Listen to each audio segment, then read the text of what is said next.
Glória a Deus. Na verdade, o privilégio é meu e confesso que é gostoso estar com os irmãos ministrando a palavra na hora dessa. Nós vamos direto para a leitura bíblica. Vamos abrir nossas Bíblias no livro de Mateus, capítulo 14.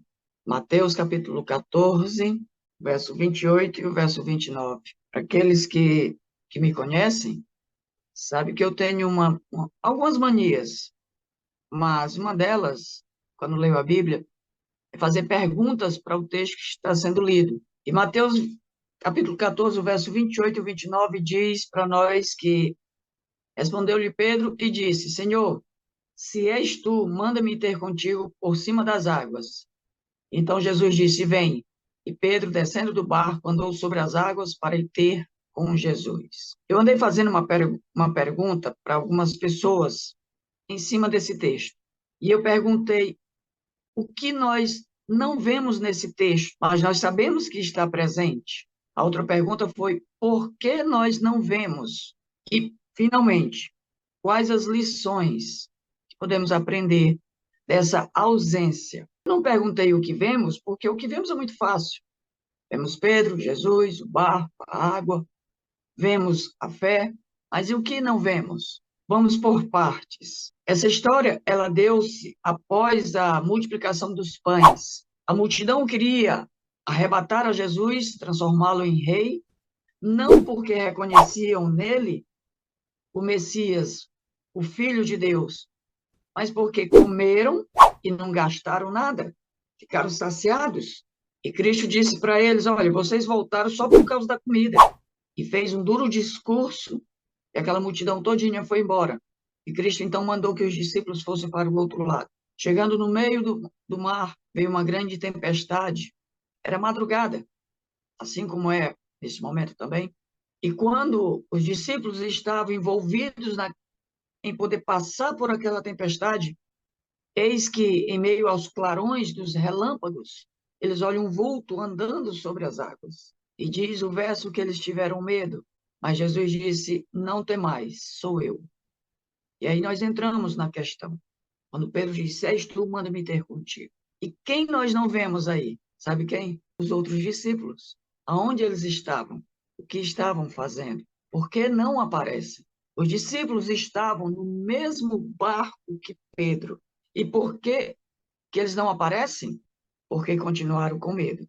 Pedro, no momento que escutou Jesus dizer: não temais, não temas, sou eu, Pedro se desliga do medo que estava sentindo e coloca o seu foco em Jesus Cristo. E aqui é a primeira lição para nós. Se porventura você estiver passando por algum momento que esteja te causando medo, que esteja trazendo angústia para o teu coração, coloca o foco em Cristo. Lembremos-nos do que nos é ensinado no livro de 1 João, capítulo 3, o verso 18, quando diz que o perfeito amor lança fora todo o medo. E como nós sabemos, Deus é amor. Não tem como eu manter o foco em duas coisas ao mesmo tempo. Ou eu vou focar no medo, ou eu vou focar em Cristo. Os discípulos escolheram continuar com medo, escolheram permanecer com medo. Eu sei que muitas vezes temos situações na vida que realmente o medo parece que vem a nos assolar, o medo parece que nos cerca de uma maneira que a gente fica como se não tivesse para onde ir, como se não tivesse uma escapatória. Só que eu aprendi uma coisa nessa vida, é que, na verdade, não é problema ter medo. Claro, dependendo do medo. O problema não sou eu ter medo, o problema sou eu deixar o medo tomar conta de mim. Sou eu deixar com que o medo controle as minhas ações. O problema sou eu deixar com que o medo me impeça de agir, me impeça de ser ousado. Nós temos que ter na mente uma coisa sobre pessoas que vivem o medo. No livro de Apocalipse, capítulo 21, verso 8, lá diz que aos medrosos está reservado o lago de fogo e enxofre. Algumas traduções vão dizer tímidos, outras traduções vão dizer covardes. Entenda que aqui sobre timidez, sobre o medo, o verso não está falando que, se eu tenho medo, então estou condenado. Não é isso. mas sim estará condenado quem continuar vivendo medo. Quem não tiver o foco em Cristo vai acabar se perdendo, porque não tem como eu ficar vivendo medo e dizer que ainda estou focado em Cristo. Eu sei que, por exemplo, recebe a notícia do médico, você tem câncer. Eu sei que a tendência é ter medo, dá aquele frio na barriga, o coração quer apertar. Mas eu aprendi com essa história, por exemplo, que o foco não precisa ficar na notícia ruim que recebemos. O foco não precisa ficar no medo quando o marido diz vou embora. O foco não precisa ficar no medo quando o patrão diz você está despedido, você está despedida. Nunca na Bíblia foi ensinado que o nosso foco deve ficar nas coisas ao nosso redor. Nosso foco tem que ficar tão somente em Cristo, não à toa.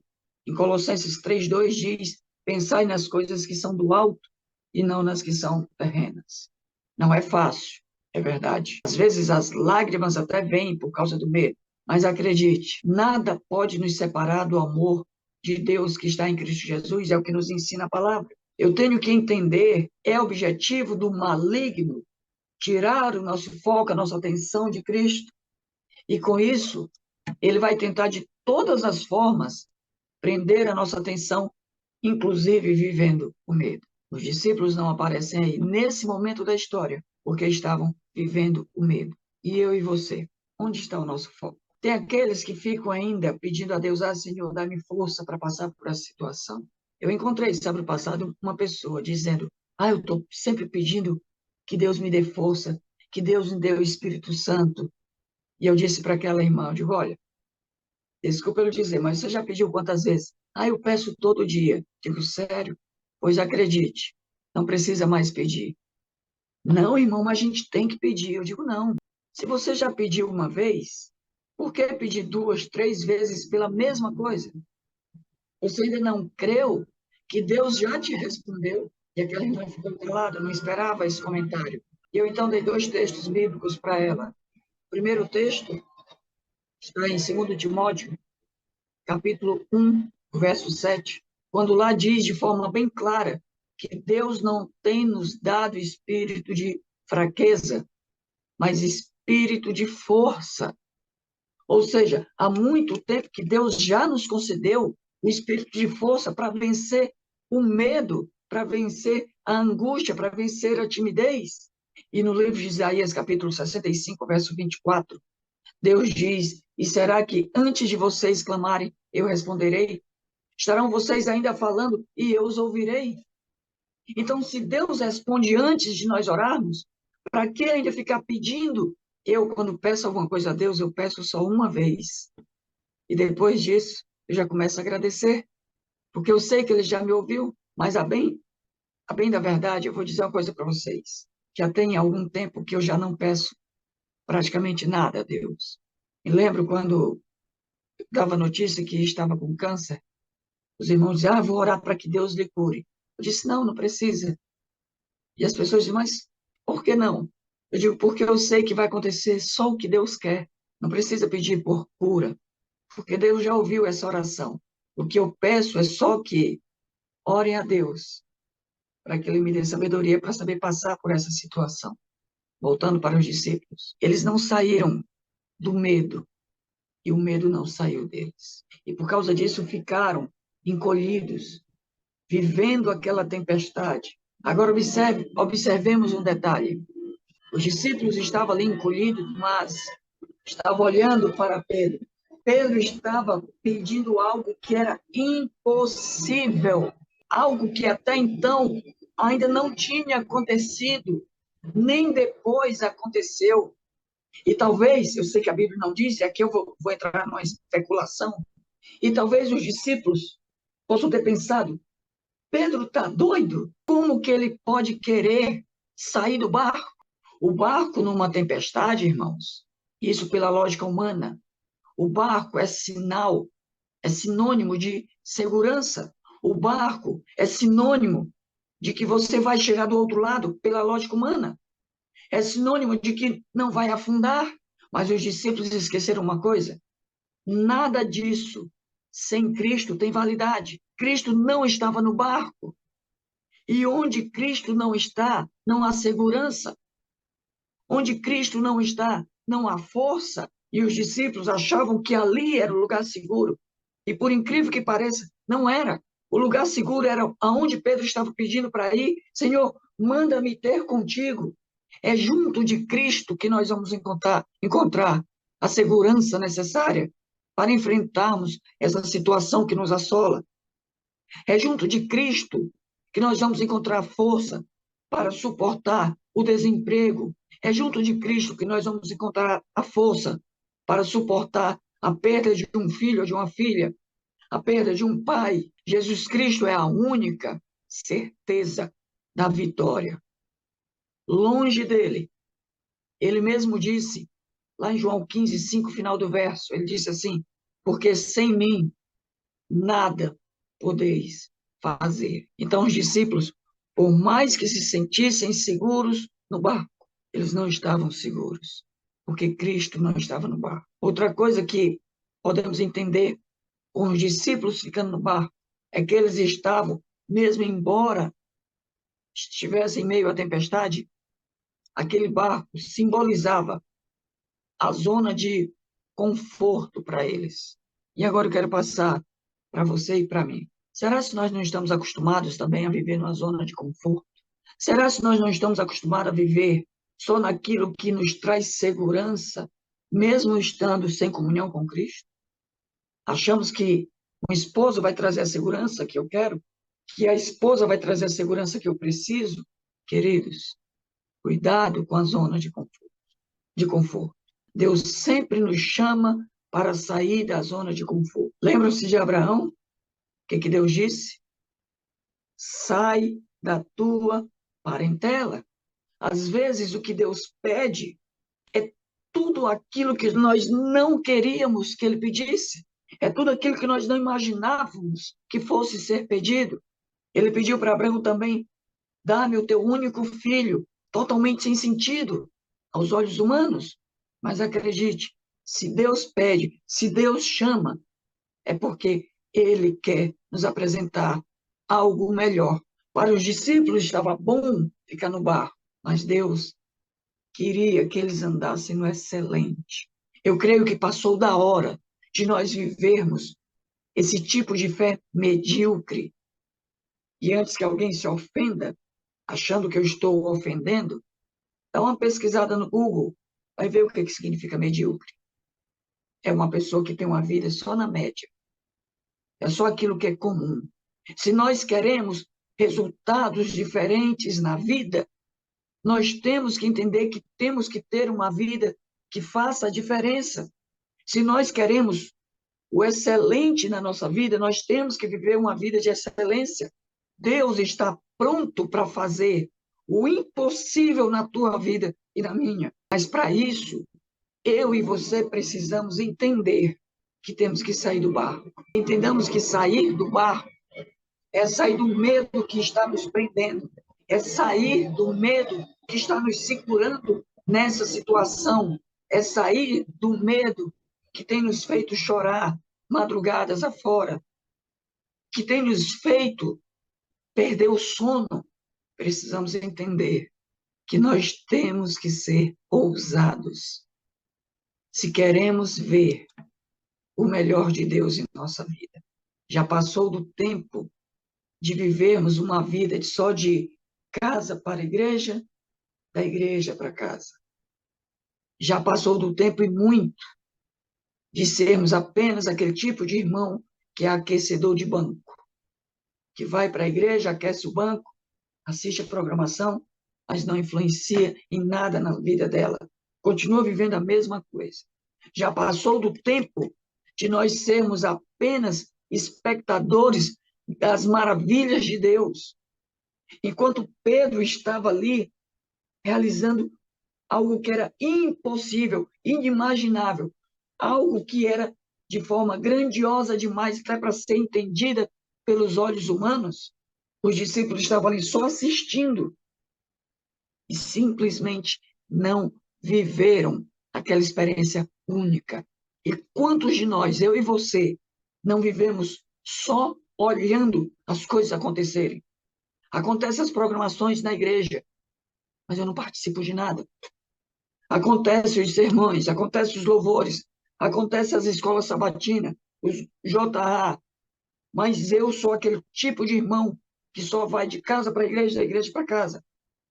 E o pior, tem aqueles que, além de não participarem, ainda se acham no direito de reclamar quando algo sai errado, quando algo não está de acordo com o que eu considero correto.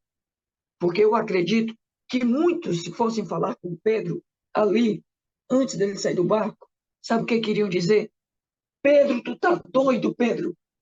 Você tá maluco?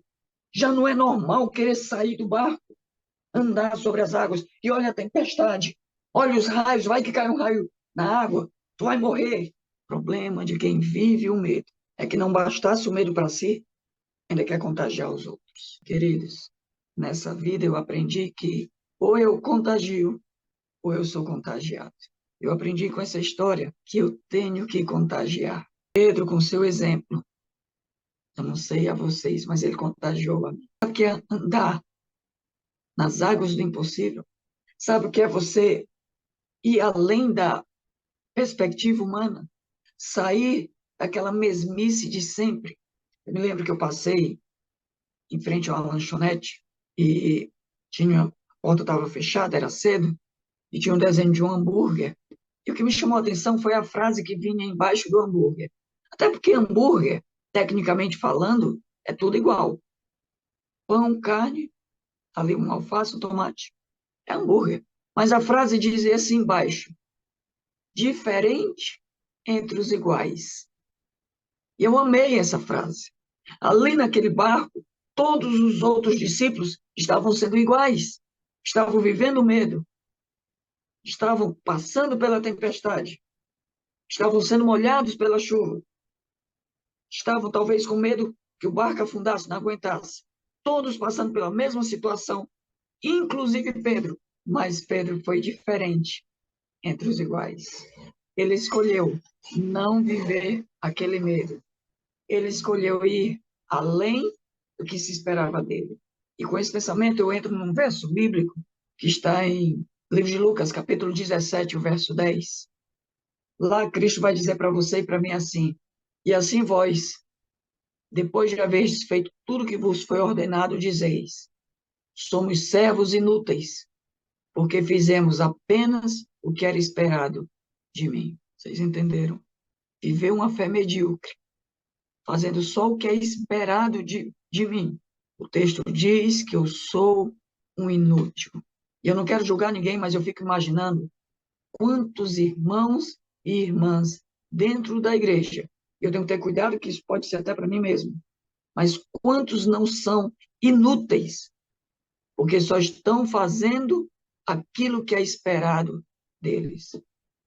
Sei que a palavra é dura, mas ela é verdadeira. Eu sei que a palavra, se chamar alguém de inútil, dói nos ouvidos. Mas quem disse foi Cristo, não posso fazer nada.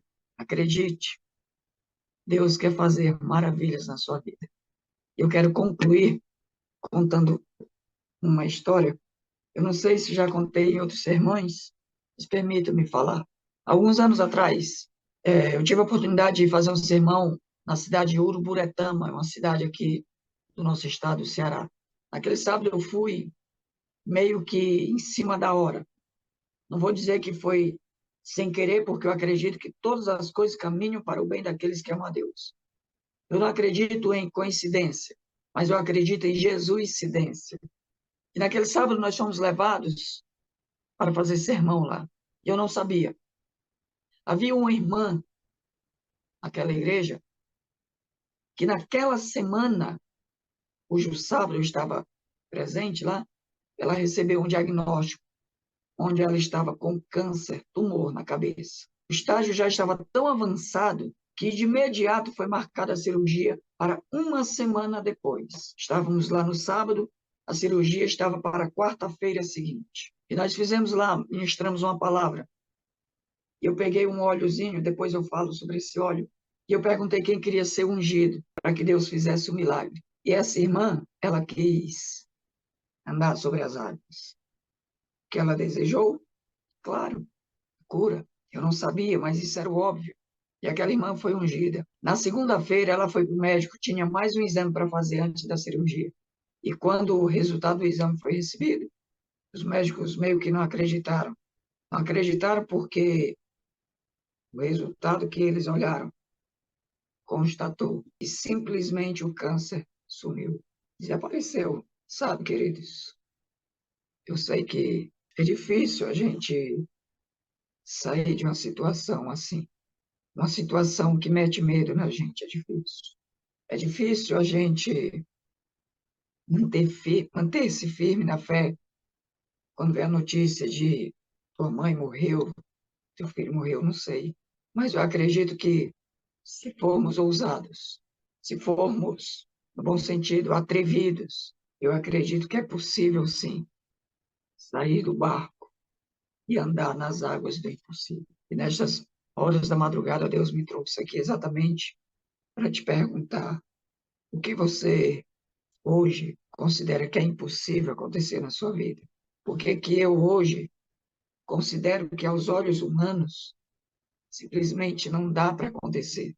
Eu quero te dizer sem medo de errar, que pode até ser impossível para o homem, mas lembremos-nos, nós servimos ao Deus que é chamado de o Deus do impossível.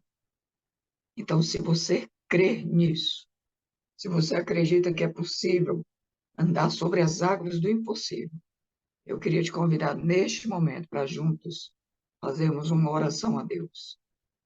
E acredite, não vou pedir nada, vou só agradecer a Deus. Porque se aí do outro lado você creu que o milagre já aconteceu, se você aí do outro lado já saiu do medo, você deixou de ser como os discípulos que não apareceram na história, aquele trecho, e passou a ser como um Pedro, onde a fé foi manifestada. Oremos a Deus. Senhor, nosso Deus e nosso Pai, neste momento, nós oramos a Ti, agradecidos, porque sabemos que o Teu poder já foi derramado e ministrado sobre cada um de nós aqui presente, bem como sobre cada família que é representada. Com os olhos da fé, Pai, nós acreditamos que o Teu milagre já aconteceu em nossa vida, que a cura já é uma realidade, que a transformação de um coração de pedra em um coração de carne já foi operada, que aqueles que estavam afastados já foram trazidos para o teu aprisco de amor. Toca, Senhor Deus, em cada pessoa aqui presente, bem como em cada pessoa que aqui foi, está sendo representada, e cada família que aqui é representada. Visita, Senhor Deus, aquele teu filho e tua filha que um dia se afastaram de ti. Visita, Pai, e com o teu toque de poder, toca nesse corpo que a medicina diz que está enfermo. Mas nós sabemos, Pai, que o teu toque de poder é capaz de trazer a cura, a saúde para essa pessoa. Mas isso tudo, Pai, nós pedimos que seja feito se for para honrar e glorificar o teu nome. Que seja feito para exaltar o teu poder aqui na terra, para ser mostrado que tu és um Deus que ainda nos conduz sobre as águas do impossível. Então, somente, Pai, se formos pedir alguma coisa, nós pedimos, aumenta a nossa fé. Ensina-nos a sair do barco. Ensina-nos a vencer o medo, a se sobrepor, Senhor Deus, a isso que nos assola. Que a nossa fé cresça de uma maneira tal, Pai, que assim como Pedro, sejamos ousados e saiamos do barco e andemos sobre as águas. Nós rogamos essas bênçãos, Pai, e já agradecemos. Em nome e por amor a Jesus. Amém. Amém e obrigado a todos, viu?